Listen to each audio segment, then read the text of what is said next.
유언이란 사람이 죽기 전에 마지막으로 하는 말이나 부탁을 의미하죠. 우리가 잘 아는 이순신 장군은 마지막 노량해전에서 왜군의 총에 맞아 전사하기 전에 이런 유명한 유언을 남긴 것으로 잘 알려져 있습니다. 나의 죽음을 적에게 알리지 말라. 조선 수군의 지휘관으로서 상당히 멋있는 말이었죠. 그러나 위인들의 이런 유언은 어느 정도 각색되었을 확률이 높습니다. 지금처럼 동영상 촬영이나 인터넷이 발달되지 않은 시대에 마지막 유언이란 사람과 사람을 통해 전달되면서 어느 정도 변조되었을 확률이 높기 때문입니다. 이 소설가 김훈의 친구가 되는 김용택 시인이라는 분이요, 아버지의 유언을 들은 경험을 소개한 적이 있었는데요. 이 시인의 아버지는 섬진강 상류의 산골 마을에서 평생 농사를 지으며 사셨답니다. 그런데 아버지가 돌아가실 때가 되어 아들을 불러놓고 유언을 하셨는데요. 그런데 그 유언의 내용이 참 멋집니다. 담백하면서도요. 내 어머니가 방마다 아궁이에 불 때느라고 고생을 많이 했다. 부디 연탄 보일러를 놓아 드려라. 이렇게 말씀하시고 돌아가셨대요. 이순신 장군의 그 유명한 유언보다 시인의 아버지의 유언이 더 마음에 와닿는 것은 아마도 좀 더 현실적이고 실제적인 말로 들려지기 때문인 것 같습니다. 여러분, 혹시 살면서 누군가의 유언을 들어보신 적이 있으십니까? 아니면 유언을 생각해서 미리 작성해 보신 적 혹시 있으세요? 만약에 내 사랑하는 가족들 앞에서 내가 곧 이 세상을 떠날 것을 알고 마지막 말을 한다면 그 말은 어떤 말일까요? 내가 정말 바라는 것, 부탁하고 싶은 것을 가족들에게 마지막으로 말하지 않을까요? 더불어 유언에는요, 그 사람의 인생 철학이 담겨 있기도 합니다. 일찍이 신실한 기독교인으로서 유한양행을 창업하고 기업의 사회적 책임에 솔선수범했던 유일한 박사가 남긴 유언장에는요, 그분의 인생 철학이 고스란히 담겨 있습니다. 첫째, 아들은 대학까지 졸업시켜 주었으니 자립하여 살아라. 7살인 손녀에게만 대학 졸업 때까지 학자금 1만 달러를 준다. 둘째, 딸에게는 유한 공고 안에 있는 묘소와 주변 땅 5,000평을 물려준다. 그 땅을 유한 동산으로 꾸미고 부군 학생들이 마음껏 드나들게 결코 울타리를 치지 말라. 셋째, 내 아내는 그 노후를 딸이 잘 돌봐주기 바란다. 넷째, 나의 소유 주식은 전부 한국 사회 및 교육 원조 신탁 기금에 기증한다. 아주 담백해요, 이분도. 근데 조금 이해가 안 되는 게, 여기 유언들을 보면 아들과 딸에게는 나름대로 손녀에게 무엇을 물려준다 그러는데, 내 아내는 그 노후를 딸이 잘 돌봐줬으면 좋겠다 라고 부탁을 했다는 것이죠. 그러니까 이 자신의 재산 분배를 논하는 마지막 유언에는요, 고스란히 유일한 박사의 삶에 대한 가치관과 철학이 담겨 있습니다. 이처럼 유언에는요, 세상을 떠나는 이가 정말 부탁하고 싶은 말이 동시에 그 사람의 인생관이 담겨 있습니다. 우리는 오늘 본문에서요, 야곱의 유언을 만나게 되는데요, 지난 몇 달 동안 함께 묵상해 왔던 야곱이 드디어 오늘 본문에서 마지막 유언을 남기고 숨을 거둡니다. 야곱이 아들에게 명하기를 마치고 그 발을 침상에 모으고 숨을 거두니. 자, 그런데 그의 유언에는요, 그가 참으로 자녀들에게 부탁하고 싶은, 남기고 싶은 믿음의 정수가 담겨 있었습니다. 어떻게 보면 마지막 말을 남기는 순간에도 그는 하나님을 믿는 믿음 안에서 그 믿음에 이끌린 faith forward의 고백을 한 것입니다. 자, 야곱의 유언을 통해 배우는 faith forward 하는 움직이는 믿음은 어떤 믿음입니까? 하나님이 우리에게 원하시는 믿음이란 어떤 믿음이냐는 거죠. 오늘 야곱의 유언과 죽음을 묵상하면서 우리 개개인을 향하신 하나님의 음성을 듣고 함께 기도하는 이 시간이 되었으면 합니다. 자, 야곱의 유언을 통해 우리가 발견하게 되는 첫 번째 은혜와 도전은요, faith forward 하는 움직이는 믿음은 항상 이곳이 아닌 그곳을 생각한다는 점입니다. 자, 다 같이 야곱의 유언을 들어볼까요? 본문 29절의 말씀입니다. 같이 읽죠. 시작. 그가 그들에게 명하여 이르되 내가 내 조상들에게로 돌아가리니 나를 햇사람 에브론의 밭에 있는 굴에 우리 선조와 함께 장사하라. 여러분, 야곱 유언의 핵심은 이것입니다.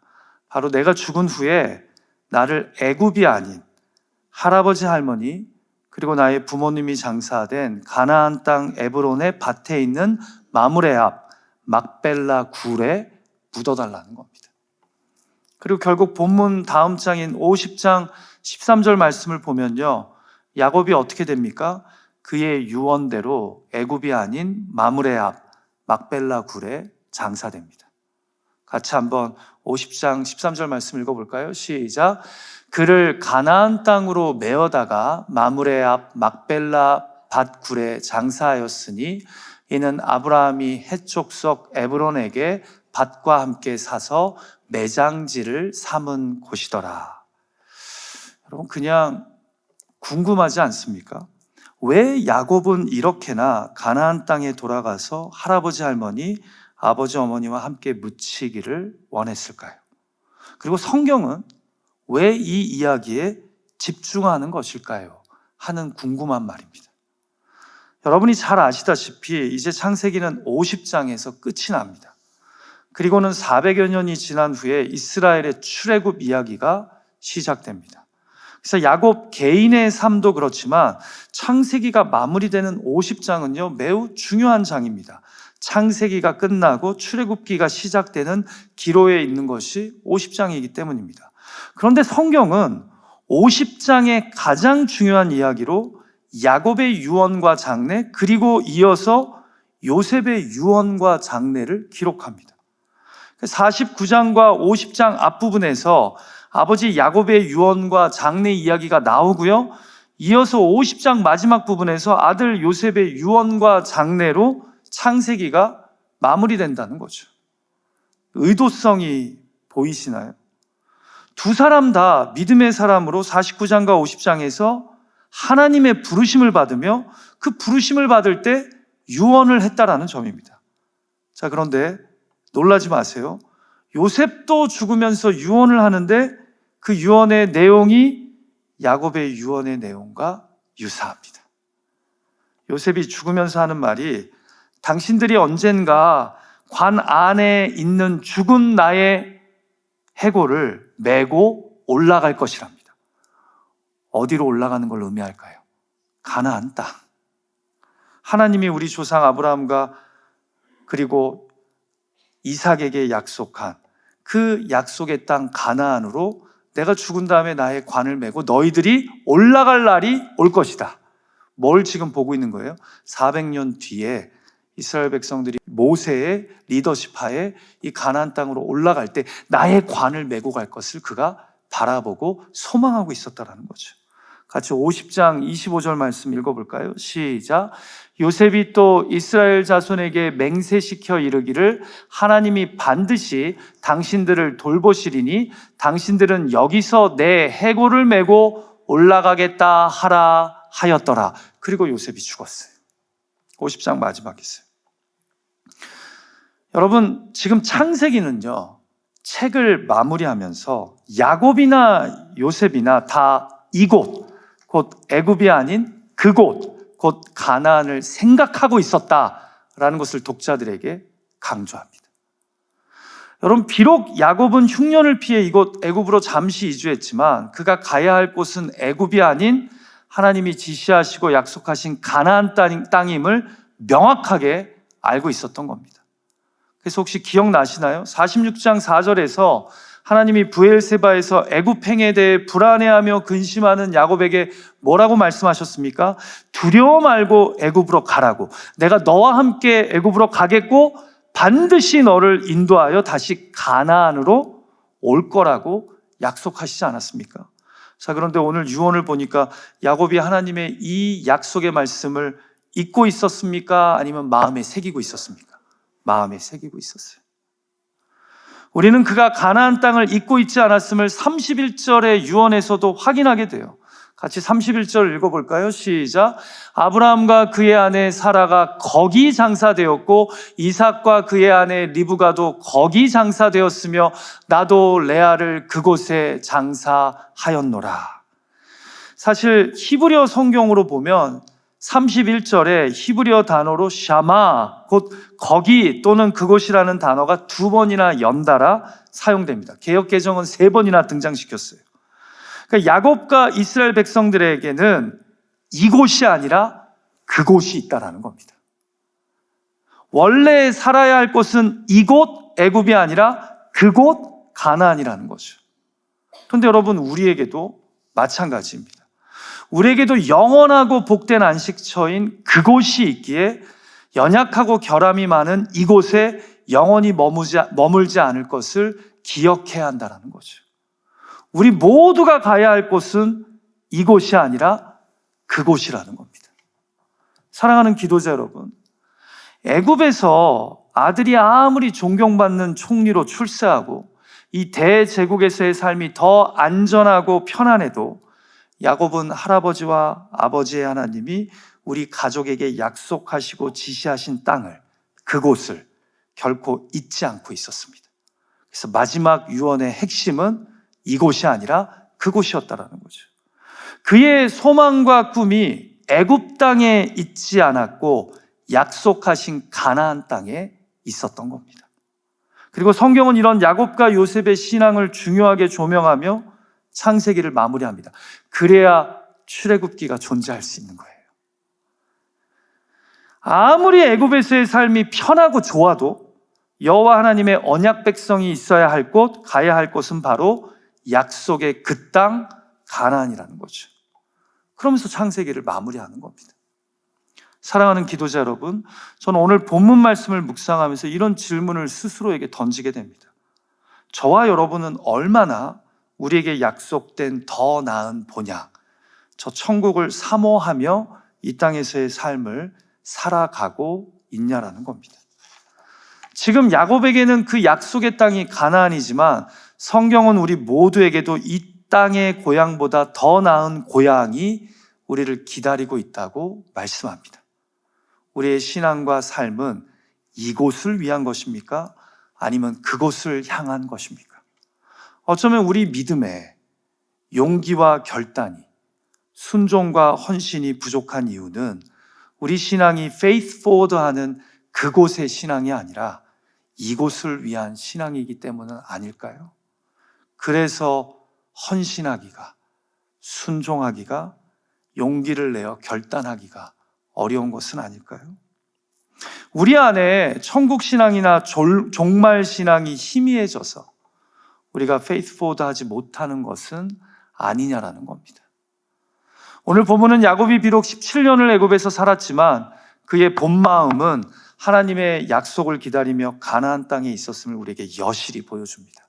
그의 유언 속에 그의 신앙의 가치와 철학이 담겨 있습니다. 이 땅에서의 삶도 물론 중요합니다. 그러나 우리에게 돌아갈 곳이 있다는 것, 우리의 삶은 여기에서가 다가 아니라는 생각을 가진 사람과 그렇지 않은 사람의 이 땅에서의 삶은, 내용물은 다를 수밖에 없습니다. 여기가 종착지이자 모든 것이라고 생각하는 사람은 그만큼 필사적으로 어떻게든 성공하기 위해, 자리 잡기 위해, 이 땅에서 누리고 쌓기 위해 열심히 노력하며 살 것입니다. 그러나 야곱처럼 죽는 순간에도 내가 돌아가야 할 곳이 있다라고 믿는 사람은 이곳에서의 삶을 성실히 살겠지만 필사적이지는 않습니다. 가야 할 곳이 있기 때문입니다. 오늘 야곱의 유언과 장례는요, 우리에게 도전합니다. 너는 지금 살고 있는 이곳이 다인 양 살아가고 있지는 않냐라고. 그러나 우리에게는 예수 그리스도의 십자가 복음이 허락한 새 생명의 삶과 죽음 이후에 맞이하게 될 저 천국에서의 영원한 삶이 남겨 있다고 말입니다. 너는 이곳을 위해 살 것이냐, 그곳을 바라보며 여기에서 살아갈 것이냐. 부디 환승지를 종착지처럼 여기며 살지 않는 그런 저와 여러분이 되었으면 합니다. 여기는 환승지지 종착지가 아닙니다. 또한 이곳에서의 삶이 고달프고 버거울 때, 정말 살기 싫을 정도로 괴롭고 힘들 때마다 오히려 여기가 종착지가 아니라 환승지임을 기억하며 나그네처럼 이곳의 짐과 멍에를 좀 가볍게 내려놓고 믿음의 길을 신실하게 걸어갈 수 있는 그런 저와 여러분이 되기를 주님의 이름으로 축복합니다. 자, 마지막 두 번째로 야곱의 유언과 장례를 통해 발견하게 되는 행동하는, 앞으로 나아가는 faith forward의 믿음이란 어떤 믿음입니까? faith forward 하는 믿음은요, 처음보다 마지막이 제일 중요합니다. 저는 오늘 이 말씀을 우리가 좀 꽉 붙잡았으면 좋겠어요. 여러분, 저는 여기서 이 야곱의 유언대로 진행되는 장례 이야기를 좀 하고 싶은데요. 결국 50장 1절에서 14절 말씀을 보면요, 야곱이 죽은 이후에 그가 유언한 대로 애굽에서 가나안 땅으로의 긴 장례 절차가 진행됩니다. 50장 3절을 보면 먼저 그가 죽은 이후에 가나안 땅으로의 긴 여정을 위해 먼저 40일 동안 특수한 향품으로 그의 이 몸을 방부 처리하는 시간을 갖습니다. 그리고는 바로 유언한 대로 약속의 땅으로 떠나지 않고요, 다시 30일을 더해서 70일 동안 애굽식의 장례를 치렀다고 창세기는 우리에게 알려줍니다. 같이 본문 3절 말씀을 읽어볼까요? 시작. 40일이 걸렸으니 향으로 처리하는 데는 이 날수가 걸림이며 애굽 사람들은 70일 동안 그를 위하여 곡하더라. 그러니까 40일 이 시신을 향품으로 처리한 후에 30일을 더해서 총 70일 동안 애굽 사람들이 그를 위하여 곡하면서 애굽 땅에서의 장례가 진행되었다라는 거예요. 근데 여러분, 기록을 보면요, 보통 애굽 사람들은 왕이 죽으면 70일 동안 애곡을 했다고 합니다. 자, 그런데 지금 애굽 총리의 아버지인 야곱의 장례를 위해 애굽 사람들이 70일 동안 곡을 합니다. 지금 성경은요, 애굽 사람들이 마치 자신들의 왕이 죽은 것처럼 슬퍼했음을 우리에게 알려주는 겁니다. 자, 물론 당황스럽지만 일면 이해가 되는 것이요, 야곱의 아들인 총리 요셉이 7년 풍년 이후에 7년 흉년을 겪는 애굽을 결국은 굶주림에서 구원해 주는 그런 놀라운 총리로 쓰임받았지 않았습니까? 그러니까 이 총리의 아버지의 장례를 애굽 사람들이 왕의 장례처럼 슬퍼했다라는 겁니다. 상당히 영광스러운 거죠. 자, 그런데 이것뿐만이 아니에요. 총리인 요셉이 바로의 허락을 받아서 이제 가나안 땅으로 가는 장례를 치르게 되는데요, 7절에서 9절 말씀을 보면요, 놀랍습니다. 이때 바로의 모든 신하와 바로 궁의 원로들과 애굽 땅의 모든 원로와 요셉의 온 집과 그의 형제들과 가족들 모두가 야곱의 시신과 함께 가나안 땅으로 갔다라고 성경은 기록합니다. 같이 50장 9절 말씀을 한번 읽어볼까요? 이것뿐만 아니라 같이 읽죠. 시작. 병거와 기병이 요셉을 따라 올라가니 그 때가 심히 컸더라. 심지어 병거와 기병까지 이 많은 사람을 호위하며 애굽 땅을 떠나 야곱을 모신 관을 가지고 가나안 땅으로 이동했다라는 겁니다. 여러분, 야곱의 장례 행렬은 마치 왕의 행차와 같이 병거와 기병의 호위를 받고 바로의 신하와 애굽의 원로들, 또 야곱 족속 모두를 대동하는 장엄한 행렬이었습니다. 여러분, 저는 이 부분을 묵상하면서요, 이런 생각이 들었습니다. 야곱의 인생이 얼마나 험난했습니까? 그가 47장 9절에서 바로를 처음 만났을 때 왕이 그에게 물었습니다. 내 나이가 어떻게 되냐?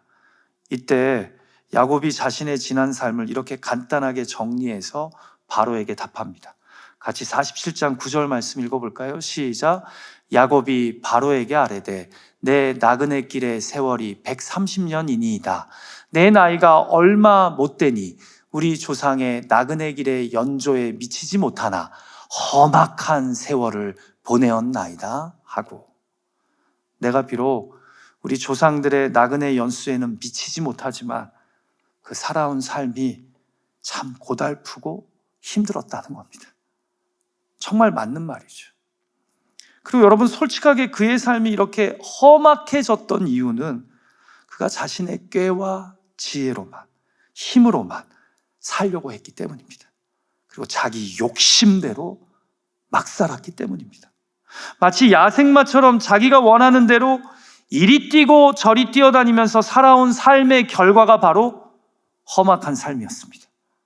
그래서 형을 피해 도망칠 수밖에 없었고, 삼촌 라반의 집에서도 고생을 엄청 합니다. 거기다가 자식들끼리 싸우고요, 사랑하는 아들을 잃어버립니다. 그런데 그럼에도 불구하고 신실하신 하나님이 이 장꾀 부리는 야곱의 삶에 은혜로 개입하셔서 베델과 브엘세바에서 그를 만나주시고 그의 삶을 꽉 붙잡아 주십니다. 그래서 그 험난하고 고달픈 삶을 결국 믿음으로, 하나님의 은혜로 버텨온 것 아닙니까? 그의 작고 연약한 믿음보다 더 크고 넓은 하나님의 은혜로 험하고 굳은 인생이었지만 결국은 그의 노년에 사랑하는 아들 요셉과 재회했을 뿐만 아니라 긴 흉년의 시간 70여 명의 가족이 다 안전하게 애굽 땅에 이주해서 정착하며 살게 된 것 아닙니까? 그의 아버지 이삭과 할아버지 아브라함의 하나님이 신실하게 이 가족을 지켜주신 은혜의 삶으로 말미암아서요. 그러면서 야곱의 믿음은요, 이 험악한 인생 가운데 조금씩 굳건해지고 길들여지고 자랐던 겁니다. 야곱의 좌충우돌하는 믿음보다 자기의 깨와 힘으로 그리고 욕심으로 살아가는 삶보다 더 크고 신실하신 하나님의 은혜 때문에 말입니다. 그래서 그가 오늘 본문에서 결국은 죽음을 맞이하게 되었지만 보세요, 아름다운 믿음의 고백을 자신의 가족들과 사람들 앞에서 하게 되었다라는 거죠. 그의 시작과 중간은 정말 연약했고 교만했고 안타까웠습니다. 자신의 꾀와 힘으로만, 욕심으로만 살았던 인생이기에 좌충우돌하는 삶이었습니다. 그러나 결국 그의 마지막은 하나님의 은혜로 그 누구보다도 영광스럽고 아름다웠습니다. 참으로 험악한 세월이었지만 이로 인해 그의 믿음은 성숙해졌고 그는 마지막에 아름다운 믿음의 유언을 남기게 됩니다. 그리고 영광스럽게 그의 시신을 모신 관을 가지고 그는 수많은 사람들의 행렬 가운데 그가 원하던 대로 약속의 땅에 가서 막벨라 굴에 묻히게 됩니다. 그의 그 마지막 유언, 우리 민족은 결국 하나님의 인도하심으로 가나안 땅으로 돌아가게 될 것이다. 그러니 나를 그곳에 묻어달라. 그리고 그 고백대로 영광스러운 장례를 통해 그 땅에 묻히게 되었다라는 거죠. 사랑하는 기도자 여러분, 우리도 야곱처럼 신앙의 여정에서 넘어질 때 있습니다. 좌충우돌할 수 있습니다. 야생마처럼 힘든 시간을 통해 길들여지기도 합니다. 어떤 때는 죄에 넘어지기도 하고 스스로의 모습에 실망해서 절망하기도 합니다. 내 삶에 씻을 수 없는 오점을 남기기도 합니다. 정말 야곱처럼 만만치 않은 험악한 인생을 저와 여러분이 살았고 또 살아갈 수 있습니다. 그런데요, 오늘 본문의 야곱이 저에게 위로가 됩니다. 중요한 것은 마지막입니다. 물론 신앙이 처음부터 끝까지 정결하고 순수하고 아름다우면 얼마나 좋을까요? 그러나 페이스포드하는 신앙은 나의 연약함과 부족함에도 불구하고 하나님의 은혜로 마지막이 아름다운 신앙입니다. 마지막이 충성스러운 신앙입니다. 마지막이 영광스러운 신앙입니다. 결국은 마지막을 어떻게 끝내느냐가 그리스도인에게는 매우 중요하다는 겁니다. 그리고 우리는 이것을 성경 전반에서 확인하게 돼요. 예수님이 십자가에 못 박혀 죽으시는 순간 좌우에 강도가 있었어요. 근데 한 강도는 정말 험악한 인생, 어그러진 인생을 살았지만 그 마지막이 예수 그리스도의 복음을 붙잡음으로 아름다운 인생이 됐습니다. 가룟 유다의 마지막과 베드로의 마지막을 생각해 보십시오. 한 사람은 예수를 팔았습니다. 한 사람은 예수님을 3번이나 부인했습니다. 근데 베드로의 마지막은 너무나 아름답습니다. 우리 예수님이 십자가에 못 박혀 죽으셨는데 내가 어찌 똑같이 순교할 수 있겠냐? 나는 거꾸로 매달아 주십시오. 그래서 그는 끝까지 나를 위해 자신을 내어주시고 3번이나 부인한 자신을 은혜로 덮으신 예수 그리스도를 향한 아름다운 믿음을 보여주며 하늘 고향으로 갔습니다.